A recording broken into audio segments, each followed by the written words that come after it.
নবম শ্রেণীর আমার প্রিয় শিক্ষার্থী, দেখো বোর্ডে তোমাদের জন্য একটি সমস্যা লেখা হয়েছে। সমস্যাটি হলো, দেখো cot θ ইকুয়াল 1/√3 হলে cos θ এর মান কত? দেখতে যাও। আর এই সমস্যার সমাধান করার জন্য প্রথমে তোমাদেরকে জানতে হবে cot θ এর সাথে সমকোণী ত্রিভুজের লম্বা ভূমি অতিভুজের মধ্যে যে সম্পর্ক আছে এটা তোমরা তো ইতিপূর্বে ক্লাসে জেনেছ। cot θ হলো সমকোণী ত্রিভুজের ভূমি আর লম্বের অনুপাত। cot θ হলো কি সমকোণী ত্রিভুজের ভূমি আর লম্বের অনুপাত, অর্থাৎ cot θ সমান লম্ব বাই ভূমি। এর সমকোণী ত্রিভুজের একটা ভূমি হলো 1 আর লম্ব হলো কি √3। ঠিক আছে, এখন আমার এই সমকোণী ত্রিভুজের অতিভুজ এটা জানা নাই, এটা বাইর করতে হবে। আর এটা বাইর করার সূত্র হলো পিথাগোরাসের উপপাদ্য।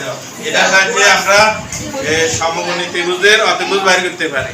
পিথাগোরাসে কি বলেছে? সূত্র অতিভুজ স্কয়ার ইকুয়াল লম্বা স্কয়ার প্লাস ভূমি স্কয়ার। এটা পিথাগোরাসের উপপাদ্য বা সূত্র, যেটা মনে করো। এখন দেখো লম্ব চিত্রতে আছে কত? √3। এখন √3 এর স্কয়ার দিলাম, ভূমি দেওয়া আছে 1 এর স্কয়ার দিলাম। তোমরা তো জানো স্কয়ার আর বর্গমূলের চিহ্ন √এর বাদ যায়। এখানে √2 এটা বাদ দিলে আর থাকে কত? 3। আর 1 এর যদি বর্গ করো 1 হয়। ঠিক আছে, 3 আর 1 এর যদি যোগ করো 4 হয়। এখন দেখো 4 ডান পাশে, বাম পাশে আছে অতিভুজের স্কয়ার। অতিভুজের যদি স্কয়ার এটা বাদ দাও কি হয়? অতিভুজ। আর স্কয়ার বাদ দিছি এই কারণে ডান পাশে যে 4 আছে এটার মধ্যে রুট হবে। 4 এর রুট হলে অর্থাৎ বর্গমূল যদি করো 2 হয়। ঠিক আছে, এখন আমি সমকোণী ত্রিভুজের ভূমি লম্ব অতিভুজ তিনটার মান জানি। এখন বাইর করব কি cos θ। cos θ বাইর করার আগে আমাদেরকে জানতে হবে cos θ এর সাথে সমকোণী ত্রিভুজের লম্বা ভূমি অতিভুজের মধ্যে কি সম্পর্ক আছে। তো আমি জানি cos θ সমান ভূমি ভাগ অতিভুজ, অর্থাৎ সমকোণী ত্রিভুজের ভূমি আর অতিভুজের অনুপাত হলো cos θ।